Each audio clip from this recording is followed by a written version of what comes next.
and if there is an issue, what is the long-term solutions to overcome these issues? The second question will be from your experience and perspective as well. Is it easy or hard to get the investment, again, for international expatriates or the local companies in Oman? Firstly, thank you for having me, and thanks to all participants and delegates. So thankfully, due to the wise leadership of His Majesty Sultan Haitham, we are seeing a huge expansion in the ease and possibility of doing business in Oman. But unfortunately, good commands don't always come with immediate solutions. So we still face huge issues in the structures of bureaucracy and intercommunication between stakeholders. Through my work, I have had the pleasure of working with many local companies and many local entrepreneurs. And this is from the local perspective. I can mention most recently a friend, I would call him now, who's also a client, owns a fish farm. And it's the biggest in the region, save Saudi Arabia. And he was lamenting to me, he's an Omani, he was lamenting to me his journey to build this incredible facility. And he was complaining about how while the intentions of the government are fantastic and we praise them and we love them, but the solutions within the infrastructure are just not there to support the things that he wanted to do, and the processes seem to hinder him more than support him.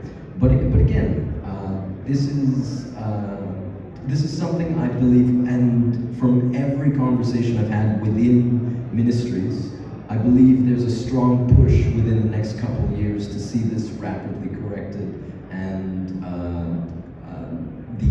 the processes to become much easier. Actually, I was in a meeting with an undersecretary probably a month and a half ago, and we were talking about AI, and he asked me for a white paper on how we can implement AI into the ministerial processes to make it easier for intercommunication. Now, when we're looking at the expatriate experience, again, thankfully to the wise leadership of His Majesty Sultan Haitham, we are seeing a never before seen ease of company creation and full ownership and accessibility to your entities. The problems still, there are certain difficulties depending on the field you want to be involved in. The nature of Oman currently sits on traditional expansion. There's a level of comfort with what's been done before, and it doesn't lean heavily into, like, there's a lot of wonderful tech companies and things coming up, but when you compare it regionally, we are more traditional in the things that we move towards. So if you're looking for investment and you're looking to build, it isn't necessarily structured currently to the best scenario in that environment, but what's interesting is the rapid development and change in that circumstance. Now, what I think is very interesting for companies that do want to come here, even though you're looking at a more traditional sense, this also gives you a massive opportunity to build into the future, because the opportunities in digitization and AI and anything high-tech in Oman are quite numerous, and you can actually, like, there are so you take Gulfa, right? Gulfa grew with Oman, right? It is part of Oman's historical journey, and I think we're coming into a moment where high-tech and really advanced technologies could potentially start in the new age of the next generation of Oman, which could be a very exciting opportunity for anyone who wanted to build within that wave into the future. I'm personally building an AI company here in the space of ethical AI with a focus on education.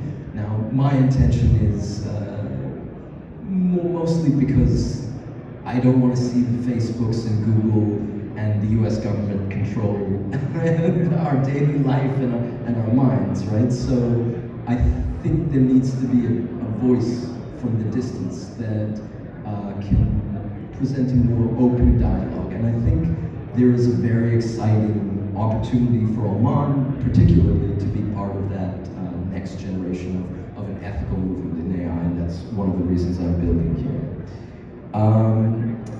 To the next question, I'm going to be blunt. Investment opportunities here are not like the rest of the GCC, and some call it better, and some might call it much worse. There are lots of reasons for this. From my personal experience, we are looking at a set of complex issues. While conglomerates and family houses want to diversify and create new opportunities, they are still locked into that traditional form and comfort.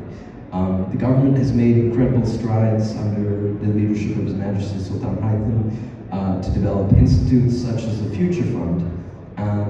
But the difficulty with the Future Fund is, while the intention is wonderful, the bureaucracy comes into play. And I am professionally doing this, and I've taken 4 projects there. But the difficulty, the bureaucracy we face would terrify a novice or a new entrepreneur, and they wouldn't be able to get through it, first of all, and they would be scared off from doing other projects.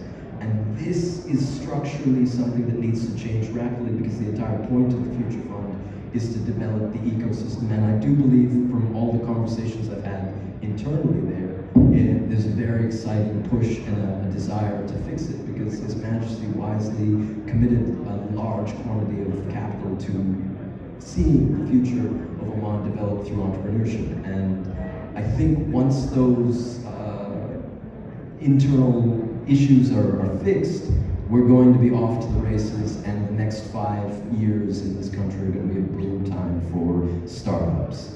An unfortunate example I'll give you. I am currently the investment advisor for Maze EV, and this is Oman's first production car.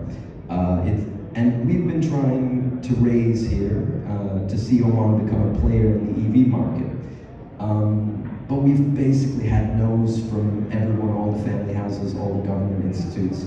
And I'm not telling you this to discourage you, I'm telling you this as an example, and excuse the pun, there are amazing projects that exist here, and so does the ability to fund them. So what we're looking at here is just a moment in time where the communication between those two parties have to come together, and then we can really see a very exciting future in this country for startups, investment, and development of high-tech and innovative solutions.